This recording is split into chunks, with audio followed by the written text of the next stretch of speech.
Good Friday afternoon, everybody. Jim Williams and Sean Miller here today. Sean, yesterday was not a good day for Manchester United, but as you said earlier in the pre-show, that sometimes a loss is not a bad one. Yeah, every cloud has a silver lining. They're gonna end up.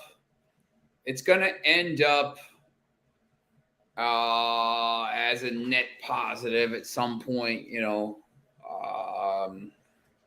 were talking about if the players that they played yesterday, they could get rid of. Yeah, I mean, let me just quickly take a look at the starting 11 here. De Gea needs to leave. Hopefully they figure that out. I like Wan-Bissaka, but they need to upgrade. Maguire, he's atrocious. Lindelof is not good. Dalot is not good enough. Sabitzer's not good enough. Sancho's not good enough. Martial's not good enough. Eriksen's a good player to have around as a backup and a spot guy. He plays well with other good players. Anthony's going to be Casemiro is good. So that's three of the starting 11.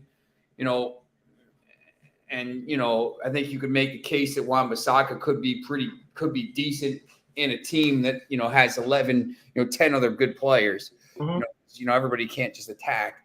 So I think if you put Wan-Bissaka in a team with, if you put Wan-Bissaka on Manchester City, I think he'd be a pretty decent player. But it's once again, if a lot of times when this stuff happens, there's a lot of talk about players leaving and stuff, mm-hmm. And then sometimes it doesn't happen. But it's what it is. We'll see. But you also said that this weekend becomes a very, very important game. Yeah, look, I mean, this is Foxy was just on the other show as well, and this is a massive, massive game. When you look at the table, Tottenham's already played. Tottenham will have played 2 matches more than Manchester United after the weekend. Wow. And they will only have 6 matches left to play, and one of them is against Manchester United. Now, if Newcastle wins, or to be honest, a draw would be best. But if Newcastle wins, and Tottenham is 6 points behind, and mm-hmm. Manchester United has 2 matches in hand, really all you need to do is just draw with Tottenham. But even if you could beat Tottenham, it would be fantastic. But Tottenham has Newcastle, then Manchester United, then at Liverpool, then Palace, then Villa. I mean, I don't think Tottenham's going to finish top 4. So top 4 in a trophy, is a pretty decent season. Top 4 into 2 trophies would be great, but I don't know that this game this weekend. I think this game this weekend will be tougher than the one yesterday. That Brighton team is flying; they're very good. So a lot of big games this weekend. Well, let's break it down. Where do we got going this weekend? At least the ones you're interested in. Yeah, no, I mean today Arsenal Southampton. Arsenal should destroy Southampton early. PSG plays today against the last place team. Tomorrow the Premier League. You got Fulham and Leeds is the early game. I think that's pretty entertaining game. Once again, the thing that bothers me is the 12:30 match was supposed to be Manchester United and Chelsea, and that's postponed because of the FA Cup semifinal. So there's no game at 11:30 or 12:30 now. Okay. But there's a FA Cup semifinal at 11:45, which you put that in there, so that's great. As soon as the other games are ending, that's kicking off, mm-hmm. and it's at 11:45, so people can get back from Wembley back to Manchester and Sheffield. So I understand that, but maybe you could have put one of the games, Palace. You couldn't change it now, but maybe they should have changed the game and put it at 2:30 or something like that. Sometimes they'll do that, but do you have flex scheduling like that? No, it's tough because you got the trains and the track. Like England's weird about that. Like it's not like here where I'm sure here stuff. They like Well, I'm just say talking they about. flex the game from Sunday afternoon to in football NFL from like Right. 1 o'clock to 4:25 or 1 Sure. o'clock to 8:30 or something like that. Right. Still the same day. So like if you're traveling, Mhm. like you gotta if you're going down for a game, you're getting a hotel, all that stuff. Right. In England, it's weird because the trains don't run sometimes late on Saturdays and Sundays, and there's always strikes and the fans. So it's like, a lot of fans they get the hotel the night before. So it's like, it's a real big inconvenience.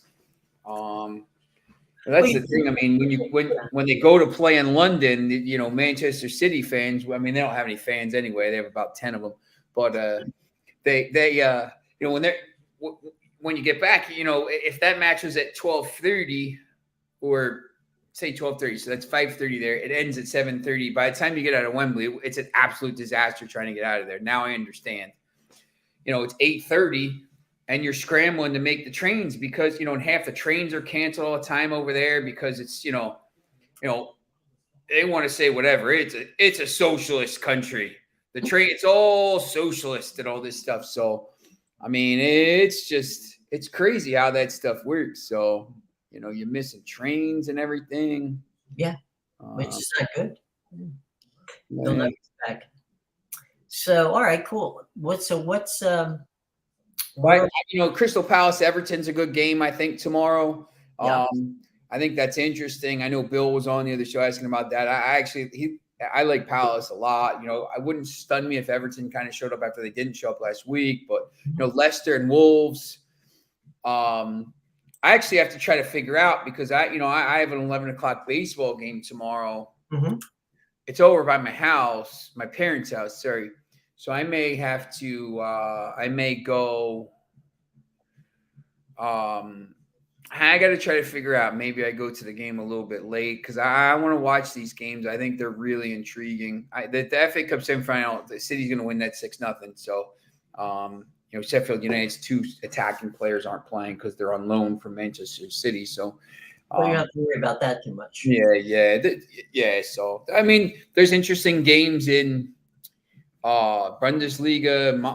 I saw you got your Bundesliga package here. My Bundesliga. There you go. In case you need it. It looks like it weighs about 20 pounds. Yeah, it's an annual report. It's one thing that Mainz plays Bayern Munich and Borussia Dortmund plays Eintracht Frankfurt. And that if Dortmund's still only 2 points back, and Dortmund's a mess. Or sorry, Dortmund is a mess always, but Bayern Munich is a mess. Now they're talking about throwing around, spending all kinds of crazy money on Victor Osimhen and all these players, like whatever. But I don't know. I guess that's what happens when you get embarrassed in the Champions League. But Lens plays Monaco, Chelsea FC, and Barcelona women UEFA Champions League semifinals. And then you got the championship, massive day again. You look at the table, Burnley's up. Sheffield United is 7 clear, and Luton can only pick up 9 more points. So if Luton drops points and Sheffield United wins, I forget who Luton Town's playing. I think they play Sunday. They'll be up. So the two teams that'll finish first, second will be known. I think Sheffield United plays Sunday. Oh, yeah, no, they don't play because they're playing in this FA Cup semifinal. Luton is playing Middlesbrough. Massive game. Luton Town and Middlesbrough separated by 1 point, right. Third and fourth. Can you make that tea? So just pour it. Third place, 6th, and fourth place, 5th. it's not going to make too much of a difference, I don't think now, because like 5th, 6th, Millwall, Blackburn, and then West Brom all the way down to 11th is all six. They're all about 3 points apart. 3 points apart. So like those teams, whatever. But I still think, you're going to play a better team there. Mm-hmm. So from that standpoint, circling back here, PSG playing today. Are we at that point where PSG has got to start winning consistently? I just think they're on the beach. This season's. I mean, they're done. I don't even know if birthday parties are going on everywhere, huh? Yeah, I'm trying to French Cup. I don't even know who's left in that. The semifinals are. The final is Nantes and Toulouse. Okay. Nantes beat Lyon. And Toulouse beat Onency, so it's going to be Nantes and Toulouse. So I mean, wow, to be honest, I mean that's a pretty awesome tie for the final. Nantes is 15th in the league, and Toulouse is 12th. So look, I mean, it's pretty cool. Mm-hmm. I have a Nantes jersey from a long time ago, from 1982. I found it in a thrift shop. It's worth a couple bucks because it's a long sleeve. I mean, it's an official jersey. So I got it before thrift stores started looking at all that stuff. So PSG's 8 points up. With Marseille's not going to catch them. I mean, they'll win today. Algiers is terrible. They only have 14 points, minus 42 goal difference, but they're done. I mean, the team's going to break apart.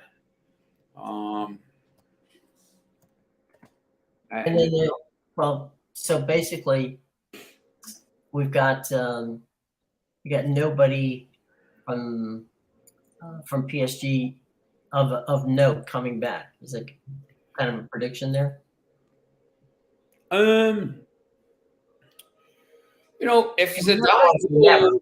Zidane goes. Mm-hmm. Or Mourinho, I think Mourinho is wanted by some other clubs, but if Zidane goes, I think that could be interesting. They'll have to, it's not going to be the same players. I mean, they got to get through. The goalkeepers. Donnarumma's okay.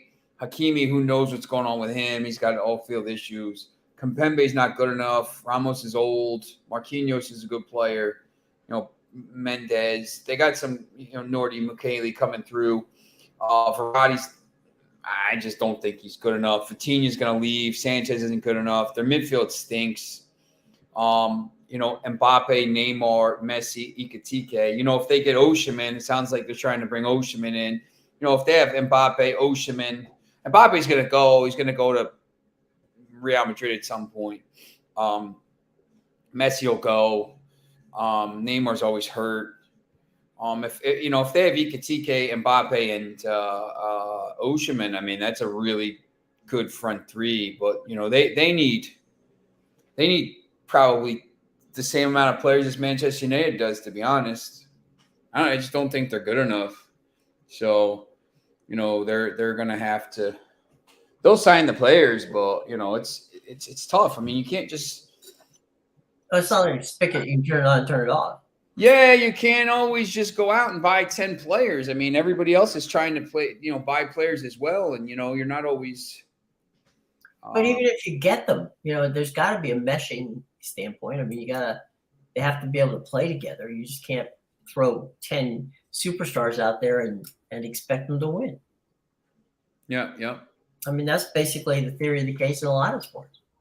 You've got these super teams that I never quite figured out why the fascination of, LeBron James has to play for 4 different, clubs to get his rings. And not just him. I mean, there are others.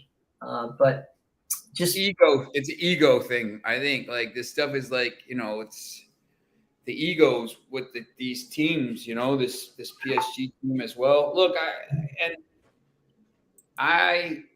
Chelsea, same way. I mean, that's why I said, like, Wan-Bissaka, if you put players around them that are good and that know their role and aren't like Aren't prima donnas. playing against the team like Harry Maguire and De Gea and stuff, he would be a good player because he plays defense and he gets forward. He would be good. But, until they get to that point, he's always going to have shortcomings. Those shortcomings aren't as pronounced. I mean, it's still shortcomings, but like if I only need him to play, to play it, to shift over when Shaw is going forward and to get forward when he can, and get back on defense, which he's been good, lately. So, I would keep him, but you can't just sign everybody. Number one, like that's what that Todd Bowley did. He went out and just went crazy, and you can't do that because you can't bring 20. The same thing as Nottingham Forest. Everyone thought Nottingham Forest was going to stay up because they brought all those players in, and it's just like, well, you can't just bring 25 new players in. Like, it's clear that they don't watch Ted Lasso. That's the key. They don't get the nuances. Yeah, exactly.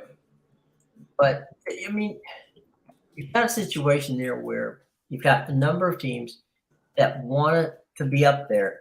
Who evaluates the talent?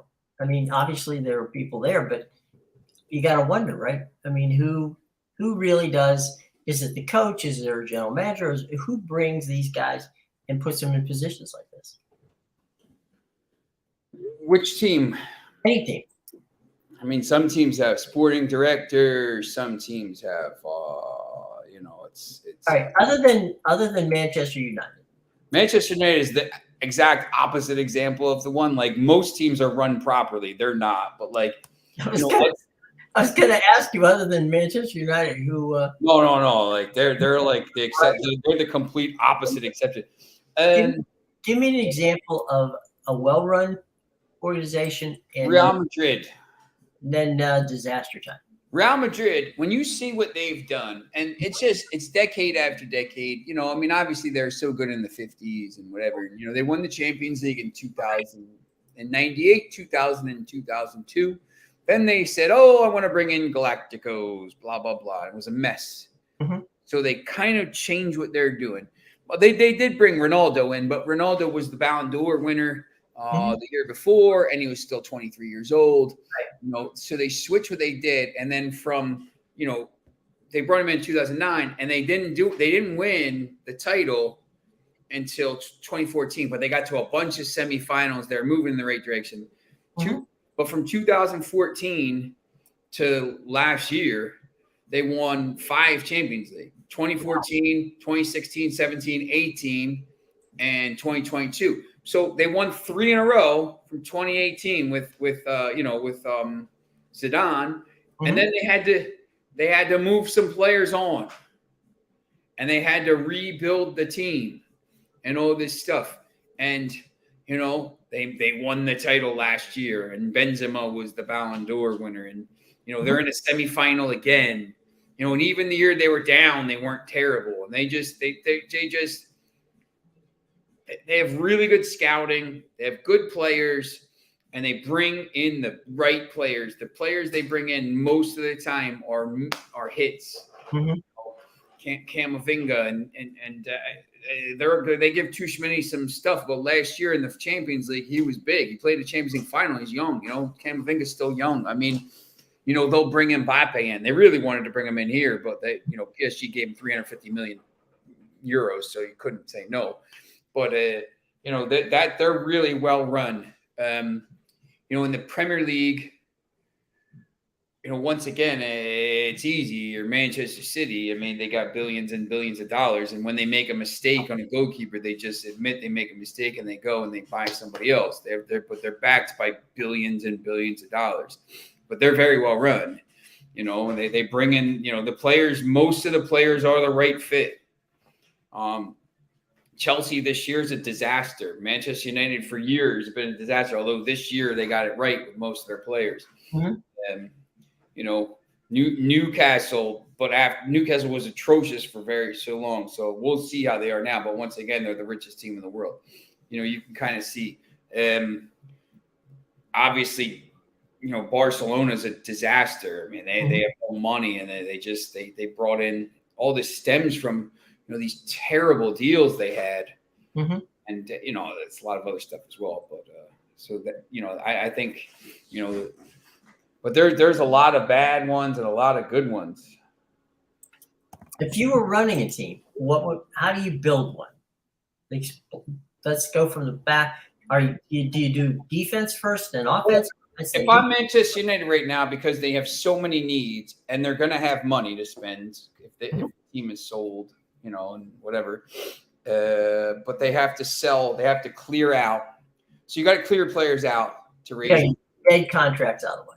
Yes, but for me, looking at this team, you need a goalkeeper, probably at least, I would say 2 center backs. So I'll say, 1 center back is a priority. So goalkeeper, center back, right back, 2 midfielders, and a 9. So that's 6.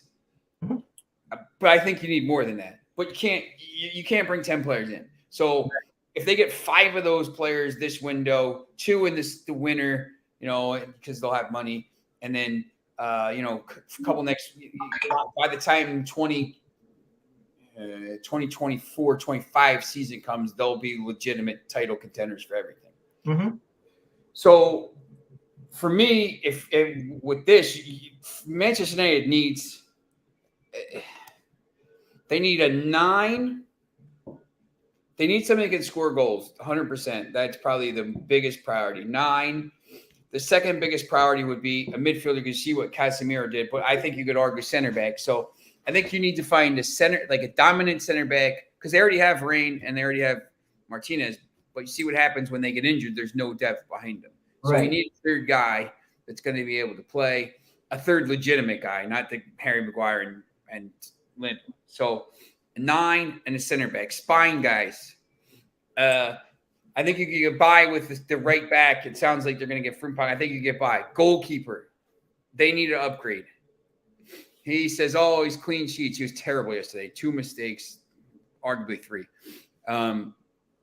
So spine people, midfield, 9, center back, goalkeeper, then outside back, then maybe another attacking midfielder, because they have players coming through attacking players. And once again, the more equally as important is you have to clear out the bums, because I can't have Jadon Sancho hanging around when I have Ahmad tearing up the championship and I need to get him some playing time. Or I want to bring young guys in. I know everyone's enamored with Harry Kane here, and he'd be good, but you're trying to build a young team. You see what Arsenal's doing. They're the youngest team in the league. They're set for years. And Manchester United has players coming through, so they're going to be set. I think they need to find really good young players to come in and 5 years, 6 years, the next core, because, City's not going anywhere, and Arsenal looks pretty good for a while, and Newcastle is going to be good, and Chelsea at some point will be all right, because you can't spend $1 billion and not have some hits. Yeah, even the worst of them can figure that one out. At some point, someone's going to be good. So, but yeah, that's how I would do it. I mean, you'd mentioned before about Mbappe. Would Mbappe be your dream 9? Is he your dream 9? Yeah. No. I mean, he would probably be. I mean, you'd have him and Rashford probably switching back and forth. Him, Rashford, and then Antony out, whatever. But like kind of fluid attacking, I think something like that. Because he likes to play where Rashford plays as well. But, once again, Rashford could play through the middle and Mbappe could play through the middle. So, or you could put both of them up top and then have, Antony, Bruno, someone out left, Casemiro, and like a diamond. No one plays that anymore. But you could have those two up top with Frimpong, Shaw, the three center backs, Casemiro, and Bruno, something like that, 3-5-2. There's so many different things you could do. But you just like if you're good enough, these guys are superstars. You're gonna find somewhere like the problem is when they try to shoehorn players in that stink or they're just average players. You can't do that. Like, they're moving players around for someone who stinks. If your front three is Mbappe, Rashford, and I don't even know, like Vinicius Jr. will make it work. They'll be like a world. But like, if you're trying to shoehorn like Anthony Alanga, who's not good enough, or like, somebody like that's not good enough into the midfield, like Manchester United's midfield, you're shoehorning these players that aren't good enough in there. It doesn't work. But like, if you have the best of the best, you'll make those guys make it work. I mean, what Real Madrid's done with Cruz and Modric and those players, they find a way to make it work. And from a standpoint of finding those kind of guys, would you say, are most of the players that are stars team players, or are they players that play for themselves and the team has to catch up to them? This is the problem. To me, Bruno Fernandes is a superstar. Some people can't stand him. They say like they got to get rid of him. He's got the second most goals in Europe. I got to find this stat. It's him and Messi. That's it. That's pretty good company. Yeah. The guy's unbelievable. He's got he's got 50 goals and assists, and he's got these crazy numbers. In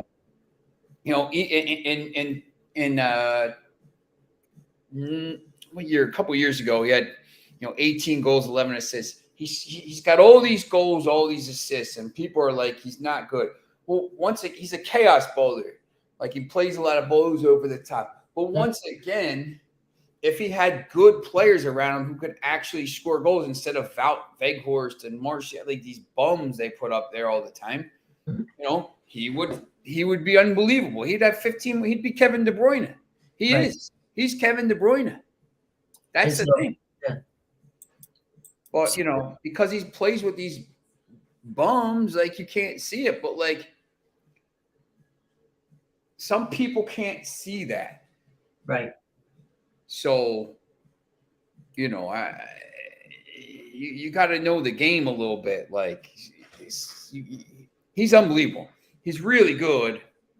But once again, if you put him with Erling Haaland and Kylian Mbappe and Marcus Rashford up top, he'd have a million assists a year. So, you at least give him half a chance, right? Yeah. Yep. Yeah. Give me those players where I can give you half a chance. Exactly. And hopefully, they'll reward you by playing some serious soccer when you need them. How about role players?